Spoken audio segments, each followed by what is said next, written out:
cloud computing. In fact, what we wanted to do is get a chance to go over to Carl Zimmerman's Steadfast data center, possibly today or tomorrow. He's been involved in enterprise computing technologies for that period of time. He's currently focused on cybersecurity, specifically keyboard encryption, so that's where the key logging comes in. But we're also entering into a phase for public safety. And unfortunately, the incident at Mercy Hospital, it highlights the need for research and development in that field.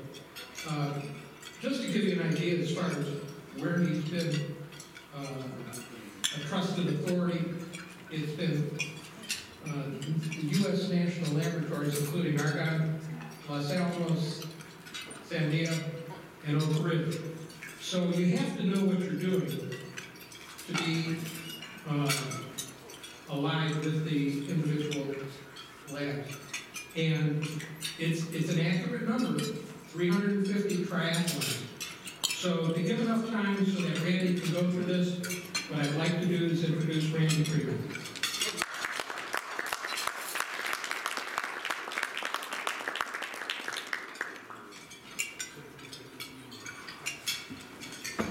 Good afternoon. Everybody hear me? Yes, sir. So anyway, I did those races over about a 35-year career, so that's only 10 years. I'm going to talk to you today about a very little-known menace called key logging. It really is the hidden assassin in your business systems, as well as others. Also want to tell you, since Walter mentioned 350 triathlons, I have a herniated disc in my back, and also a bulging disc in my back, and a cracked sciatic bone, and that comes from bouncing off the pavement. So if I have to leave here every now and then, please forgive me. Little introduction, Walter's gone through a lot of this. I'm not a cybersecurity expert, I'm a specialist. I deal with one type of cybersecurity, and that is key logging. Key logging, why key logging? Because it's responsible for 98% of all malicious attacks and breaches. And, that's a lot. It's not 100%, but that's a lot. And a quote from PC World this year, key loggers aren't going away anytime soon. They're practically as common as dirt. Quick question, how many people, I was sitting down so I didn't see it, how many people are familiar with key logging? Okay, you don't count that. Okay, so not a lot. Key logging is pretty simple to define. It's when the keystrokes on a keyboard are captured and recorded.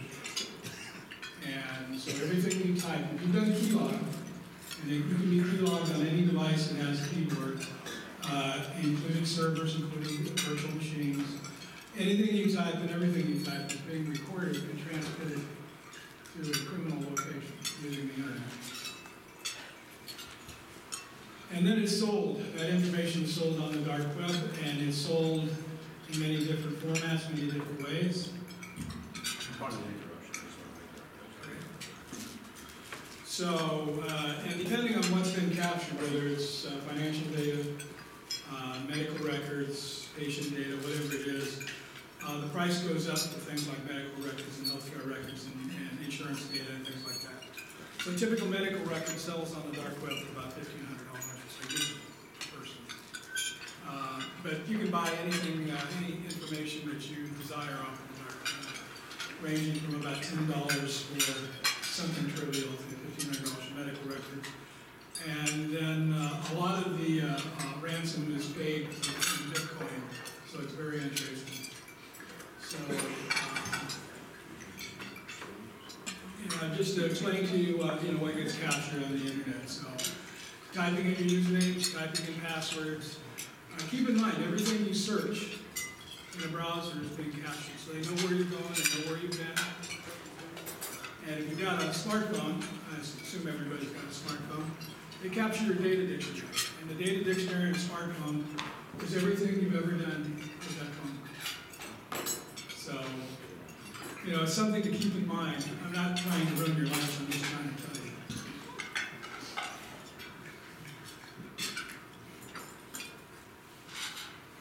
There we go.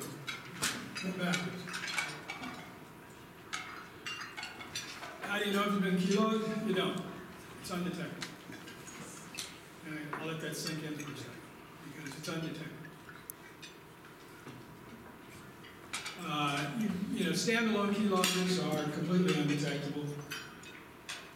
The apps are installed in part of the operating system on a device that is not reachable by your standard Norton McAfee trim micro. Those types of applications. The keylogger is usually installed in the kernel of the operating system, not to be too technical, but scanning applications don't go that low into tier 2. They can exist in plain sight. I'll be doing a short demo as soon as I finish speaking here, and you know, you'll see that I have a keylogger on my laptop. It's in plain sight. And if I launched Malwarebytes or some other scanning application, it wouldn't detect it at all. And it's sitting on my desk. So, you know, just a quick note. There is an exception. You know, one of the delivery mechanisms for a keylogger to be delivered is through standard malware. So if the keylog application is still attached to the malware, which contains a signature, you know, a fingerprint, then that malware can be detected and be quarantined. So that's the only way to detect a keylog application. How'd you get it? Well, you can get it any number of ways. I mean, you can get it from an email. You open you open an attachment, and it turns out that it was not what you thought it was, and bang, the keylog. So it's automatically attached to your system. You can click on a link in an email, and that can take you to, it's called phishing. You can click on an email, and it will take you to another site, and bam, you've been keylogged. Because the keylog exists in the link. You can click on a news article. This should sound familiar from the 2016 election. You can click on a fake news article, and that article is from the keylog. Open a video on YouTube, Facebook, Twitter. Any one of those social applications is used to deliver a keylog app. So it's, or you can also get victimized as part of a sting, part of a multiple operation where you and several other people, like at a company, they can keylog your business systems, and then they will filter down to all the devices in the system. Here's some, how do you know that they exist if they're undetectable? You know, if I can't see it and I can't touch it, how do I know it exists? Well, here's some documented proven instances where keylogging is the cause of the breach. I've highlighted 3 of them, but on target, 70 million customers affected, including me, at a cost of $236 million to target, and that's still ongoing. And that was in 2013. I'm going to show you more on JP Morgan Chase. Home Depot, 56 million customers. The employee systems themselves are keylogged, and that filtered into the POS system and everything else that was tied to that network. State of Oregon, 850,000 job searchers, people looking for jobs were infected with the site keylog. I'm going to focus on community. Anthem, 37.5 million medical records were stolen from 79 million patients. This is all within the last 3 to 5 years. These are just some of them. You can go to databreach.com and you'll find thousands of them. And then, of course, the Democratic Committee, Hillary Clinton and John Podesta's emails. I'm going to go through a couple of these very quickly. JP Morgan Chase. Everybody here knows who that is. The bank was attacked via keyloggers. 2 to 5 other financial institutions were infected. People who were doing business with JP Morgan Chase, those banks, are unidentifiable in public. Interesting statement from the spokeswoman. Companies our size unfortunately experience cyber attacks every day. That that's very true. But when it's undetectable, you know, you need to protect yourself in the only way you can. Community health systems. This is a 206 hospital network, 29 states. As I said, they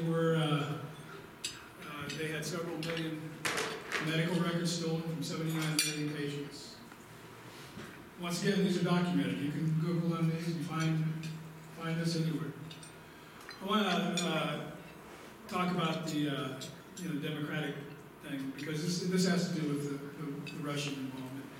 So this validates keylogging right here. This is a statement from Mueller's indictment. Whether you agree or disagree with the investigation, it really doesn't matter to me. These people were indicted. These are the 12 Russian military. I've highlighted in red where Mueller's team has identified that the conspirators were repeatedly keylogging, not just the Democratic Committee, but others. And we believe this is ongoing and will continue through the 2020 elections and maybe beyond. This is actually, your required diagram of something that you really don't know what you're looking at. This is how keylogging works. You know, normal communication from the keyboard goes through the keyboard driver. And what the keyloggers do is they plant their application into a portion of the computer that intercepts the keystrokes. And one other note, I get this all the time. Well, I use a secure VPN, so I'm okay. No, by the time you get to the VPN, your stuff is gone. This is stolen at the keyboard level. So every time you're talking, you're browsing the internet, you're on a site on the internet, you're creating a document, you're filling out a medical form, whatever you're doing using that keyboard is being captured.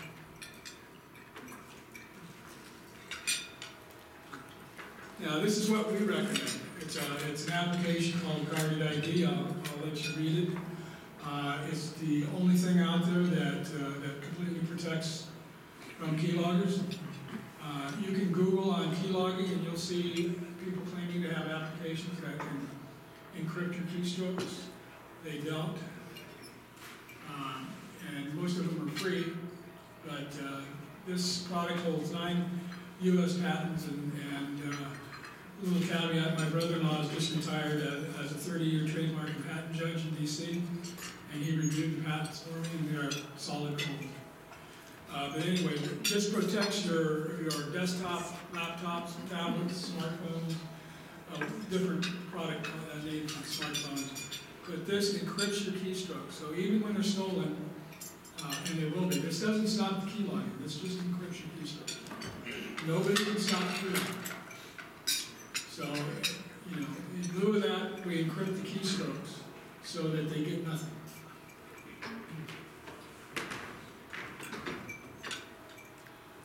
A little cartoon that I like, encryption software is expensive, so we just rearranged all your letters on a keyboard. All right, I'm going to set up a little demo here and take some questions.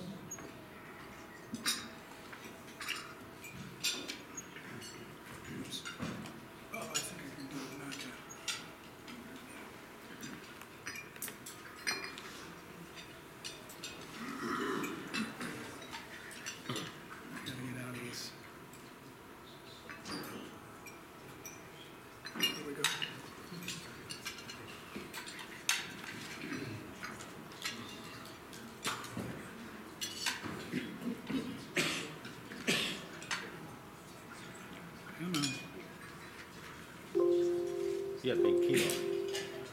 Big kilo.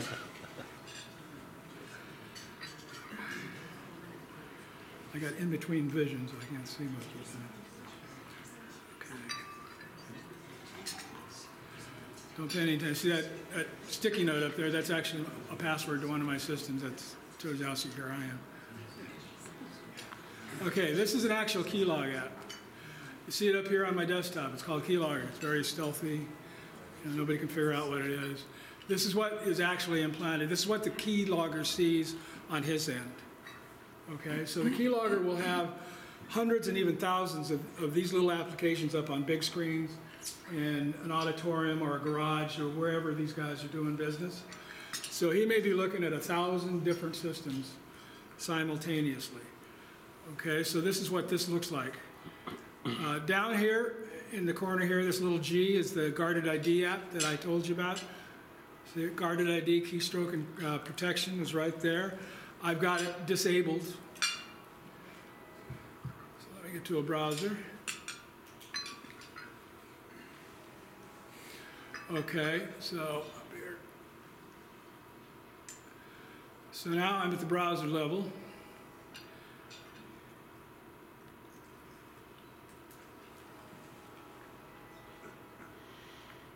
Get this thing out of the way if I can get it to move.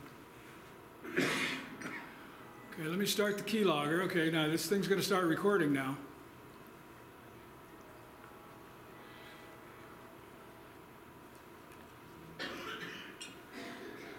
Oh, I've still got this on. Sorry, my mistake. I was going to have to do this from sticky fingers. Damn it.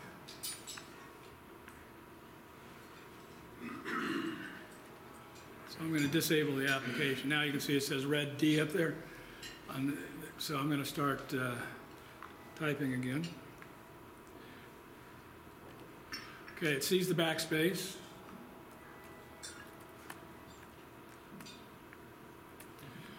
I've just entered Wells Fargo, and it's captured everything I've typed, all the keystrokes. Okay, so I'm going to stop this. Clear it. Go down here. By the way, I hate touchpads because I have sticky fingers. We'll get there.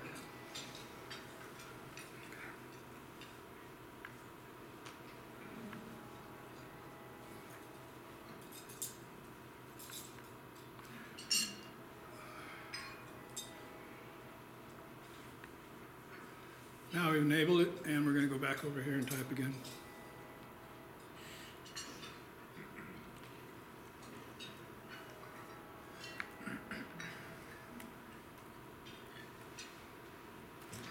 And you can see it blocks the keylogger from recording your keystrokes. So that's just a quick demo. That's all. That's what it actually does. That's how the keylogger gets your info. It works on all of your sites. You know, you can go up here and do the same thing. Last thing I want to show you quickly. This is a website. This is our IronNimbus Space Cycles website. I started Space Cycles 20 years ago. It's now the cybersecurity division of IronNimbus. So if you go up here, if you're interested in seeing how you can protect yourself, I've added a Rotary page to this website.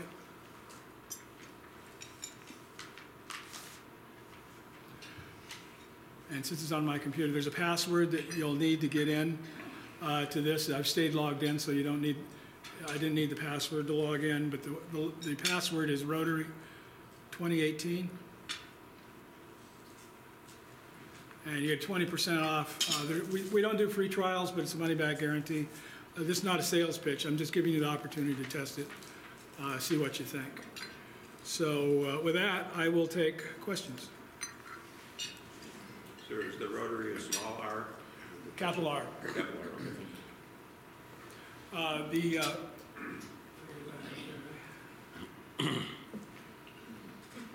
The thing that makes this so frustrating to me is I've been doing this for about 6 years with this type of technology, and I've tested everything out there. But the thing that makes it very interesting is these applications, these keylog protection applications, are so inexpensive that ours, the one that we recommend, retails for $20 a year. And so, 20% off of that is $16 a year. I mean, it's just so inexpensive, but, just giving you the opportunity to look at it. But people just don't understand the risk because they can't touch it, feel it, or smell it. Go. So if it's that easy to get this installed and going, why don't Windows just sends it down with their updates? You want to hear an interesting story? They would do that if they hadn't got their butt sued by the company who owns this. Microsoft paid the company who owns this technology $160 million 5 years ago. Federal Trade Commission hit them. We're still working on that, actually. I'm still talking to the guys at Microsoft. Logically, you would think the hardware providers, you know, the HPs and the Dells of the world, you would have this as one of the default applications when you buy a new system. And that's what should be happening. Microsoft violated the patents, created their own encryption application. That's why this is a unique application. They have not lost a lawsuit yet. That's pretty much why I've settled. But it's dirt cheap and as strong as iron. So just telling you, you know, for me, I've had it on my systems for 6 years. I do everything online, and I don't worry about it. But you know, keep in mind, you know, you have children who use Facebook. Facebook is a major delivery platform now for keyloggers. And if you want to read the indictment, I'll send you the whole indictment. I'll send you the slides. You know, just send me an email, and I'll give you the slides. Answer any of the other questions you got. So is this an app that you could, or a program you could download on each individual computer separately, or is it one app that protects all your under? No, it has to, because it's keyboard protection, it has to be on the device that you're typing from. And I see that works on mobile and on desktop. Yeah, there's a mobility version of this called Mobile Trust. So you can find Mobile Trust in either the Apple Store or Play Store. Guarded ID, we have a link that I can send you so you can download the application. It's about a 3-minute installation, if that. And it just runs massively in the background. You see it where it was, you see it down there on mine. It's just a little G in my taskbar. It does nothing but encrypted keystrokes. So it uses no memory at all. I'm telling you, just be safe out there. So you said you can share the PowerPoint with us? Is that Yeah. correct? Okay, I'll do that. I just need your email. I've got cards, and I'll give you my card, and you can email me. Excellent. Yeah, I just wanted to clarify, the performance impact then should be nominal. it's nominal if not non-existent. Yeah, you know, all it does, it sits in a particular location and overrides the keyboard driver. And so it doesn't do anything but that. So it doesn't reside in memory, it doesn't do anything when you're organized. I will also mention that it'll encrypt anything you're developing in an application. So if you're filling out medical forms online like I do, you know, you're at risk. So this encrypts medical forms, it encrypts Word documents, PowerPoints, and if you don't think any of that stuff is valuable to these guys, you're wrong. Yeah. So if you subscribe, so each computer would need its own subscription then? Or smartphone? Yeah, well, in some cases, you know, we do offer special circumstances to people who like have small offices and things like that. So I have a version of the licensing that we can give you multiple devices on a single key. You know, and I tend to do that with families because, you know, the father needs it for business, mother needs it for business, and the kids are on Facebook, so we give them a key that covers the family. Go. Yeah. You mentioned the keyboard, but what about the router, printer? You know, they're going after in through those weak links to get to the keyboard, right? This is just keyboard encryption. Yeah, but if the keyboard is where you put the information in, That's right. they're coming in from different places, so you're blocking it right there. You're blocking it at the keyboard, yeah. Because they're not going to care what you. No, every time somebody sees one of these NordVPN commercials on TV, my phone rings and it's, well, we're protected, right? I got six devices for $4 a month or something. I say, no, by the time it gets to the network, it's gone. If you're connected to the internet, it's gone. And it doesn't have to be the internet if you're in a corporate environment. So just like JP Morgan, they got key log in a corporate environment, and it filtered down to 5 other things. Yeah. Oh, I think we've all been apprised to be very wary of links sent from unknown sources or Sure. people pages. Are there any other subtle threats that you in your world are aware of that, just from a preventative standpoint, that we may not be? Well, the links is an obvious one, and emails, everybody knows about that. You don't open anything that you don't know who the person is that sent it. I get, I'm a big Amazon user, and so I'm starting to get a lot of emails this time of the year from, it's got the Amazon logo, and it's got, things that I would normally see from Amazon. So one of the things I always do, I always look at the email address it's coming from. I look at the domain, and if it isn't Amazon, I don't touch it. So it's, they're getting smarter and smarter. And so for me, it was a no-brainer. I mean, I started using this before I ever started researching it. So, yeah. How concentrated is the dark web on criminal activities and gangs? I mean, I don't think anybody really knows. no one, we can't say. No, the NSA may know more about it. I mean, I don't do much work for the labs anymore, but I doubt if anybody has an accurate depiction or interpretation of So, that. you don't know how big, I know it's massive, it's massive.